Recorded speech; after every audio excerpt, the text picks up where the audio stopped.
Jessica Gourg. Donc elle est élève directrice d'hôpital à Bordeaux.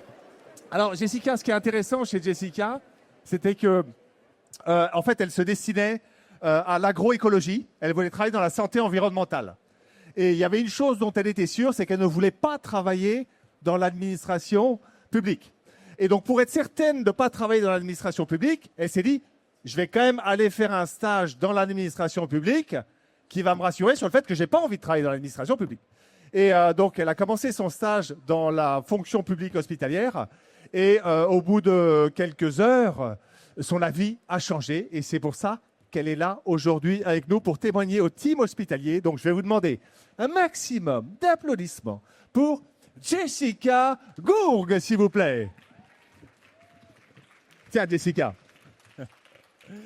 Et je vais t'envoyer ton petit jingle. Petit jingle pour Jessica.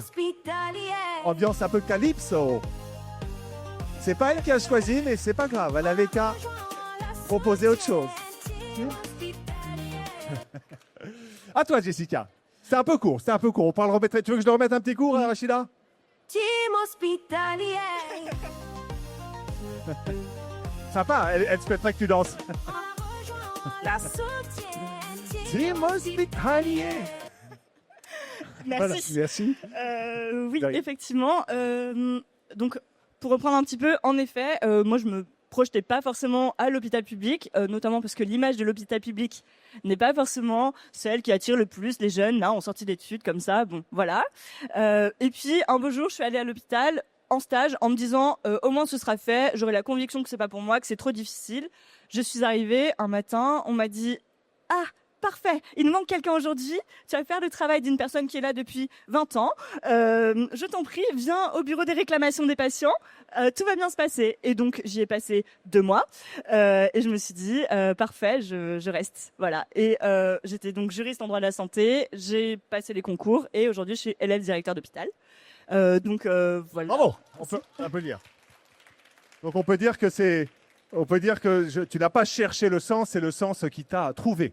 C'est ça. Bah, c'est assez difficile de pas trouver de sens quand on est à ce point au contact des usagers qui nous racontent que ça s'est pas bien passé, pour autant que ils sont quand même contents d'avoir été soignés. Enfin, je veux dire, on a les équipes, on a les patients. Le sens, il est tout trouvé. Enfin, moi, je veux dire, j'ai pas eu trop de mal. C'est à moi là à nouveau, mais pas de problème. Donc le sens t'a trouvé, tu as été percuté par ce stage. Alors c'est pas, je crois que c'est pas quelqu'un qui a vocation à rester derrière un bureau. Tu as besoin d'un peu d'aventure au quotidien. Mais qu'est-ce qui t'a attiré en plus pour t'engager, parce que c'est quand même un engagement. Voilà, tu as repris des études. Enfin, c'est un engagement quand même conséquent. Qu'est-ce qui t'a attiré en plus de cette petite aventure du quotidien, cette petite adrénaline? C'est vrai. C'est vrai que du coup j'ai reconstruit un parcours derrière, mais ce qui était le plus important pour moi, c'était quand même les équipes qui étaient là, qui étaient présentes tout le temps et qui sont hyper innovantes. Enfin, je veux dire, nous on arrive souvent avec des nouvelles idées. Typiquement, on leur dit très bien, vous faites du soin sur le long cours, nous on va faire de l'ambulatoire. Vous allez voir, ça va être sympa. Le patient maintenant est passé un jour max dans les services. Voilà. Et donc on leur dit on va réorganiser tout ça, et heureusement les équipes sont hyper engagées, hyper innovantes. On leur donne 3 bouts de ficelle et elles nous font des trucs qui tiennent la route, parce que derrière le patient quand même, il est pris en charge, il est soigné dans des bonnes conditions, et c'est hyper important. Donc franchement, cet engagement là des équipes, leur présence, moi je trouve que voilà, en tout cas, ça m'a bien plu. Ça t'a plu. Puis il y a quelque Ouais. chose aussi qui te plaît sur le plus long terme aussi, qui est la continuité des soins, l'entre-deux. Hein, c'est Exactement, c'est ça. L'idée, c'est aussi d'aller chercher les patients. Aujourd'hui, on le sait, les patients, quand ils arrivent à l'hôpital, ils sont souvent bien malades. Et puis, plus on s'éloigne de la ville, et plus on a des patients qui sont de plus en plus malades, parce qu'il n'y a personne en ville. Donc, on a du mal à aller les chercher. Et quand ils arrivent à l'hôpital, ils sont très malades, voire parfois c'est trop tard. Alors, les soignants sont là, ils font des prises en charge particulièrement lourdes, et on fait tout ce qu'on peut pour les soigner, mais c'est quand même, je trouve, un exercice hospitalier différent en périphérie que dans les CHU, et ça, à mon sens, ça vaut encore une fois le coup de s'engager.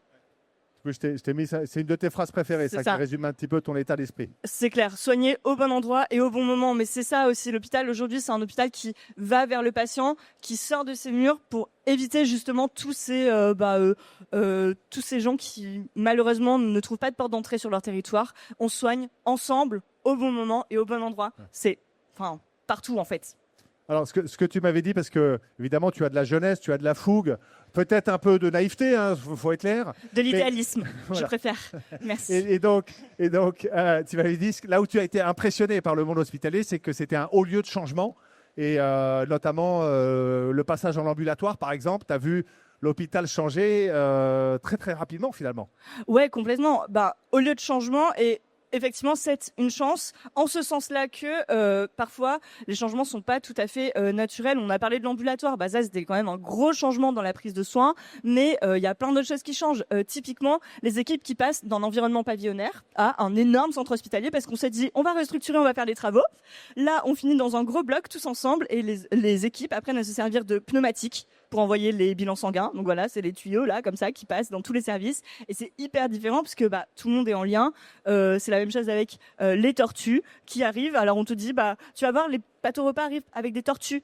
Tiens, mets-toi devant l'ascenseur, tu vas voir. Donc tu sais pas trop, tu t'attends, tu sais pas ce que tu vas voir. Et là, tout à coup, un robot qui arrive et qui débarque les plateaux repas. Enfin, c'est génial. Donc effectivement, au lieu de changement, au lieu d'innovation aussi. Et soins de pointe quand même et de qualité, on peut le dire. Donc on a de la chance.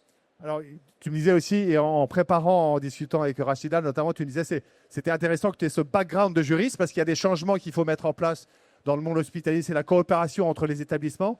Et toi, tu sais déjà que c'est un sacré foutoir, si je puis me permettre, derrière pour suivre ça d'un point de vue légal. Donc, c'est compliqué de faire travailler pour travailler sur cette continuité des soins, de faire travailler ces établissements ensemble. Voilà, administrativement, il y a un peu de lourd, il y a de la complexité. Voilà, c'est ça. Ce qui est sûr, c'est que c'est hyper complexe. La coopération et l'aller vers, aujourd'hui, ils ne s'organisent pas forcément de manière hyper naturelle. On a plein de leviers juridiques, c'est sûr, on a de quoi faire, mais on ne sait pas toujours lesquels activer. Et l'idée aussi, c'est quand même d'embarquer les équipes, mais parfois, c'est hyper compliqué. Ça m'est arrivé de rencontrer des soignants qui n'étaient pas sûrs de la différence entre on est en GHT, mais en même temps, on est en direction commune, et en même temps, il y a des GCS. En fait, on comprend rien. Il y a plein de trucs qui se superposent, et c'est hyper complexe, c'est sûr. Donc effectivement, le fait d'être, ça en fait c'est la légende, c'est comment est-ce qu'on répartit le soin sur le territoire. Donc là, je suppose qu'il y a différentes tailles d'établissements. Ouais. Mais voilà. Il n'y a pas la légende sur le slide, c'est ça qui te manque, Rachida ? Remarquer... Moi, je voulais juste dire que Jessica, elle est un petit peu là, c'est un peu la jeunesse, donc elle est au début de son parcours. Donc on est content de l'avoir pour ce team hospitalier volume 2, parce que ça se trouve, c'est pas ton dernier volume. Effectivement, Voilà. on ne sait donc, pas. Voilà. Donc voilà. Tu reviendras pour nous raconter un peu ta découverte de cette complexité dans les prochaines sessions de team hospitalier. Je vous demande merci de Avec remercier Jessica pour son témoignage et de lui souhaiter bonne chance pour la fin de ses études. Merci Jessica, merci beaucoup.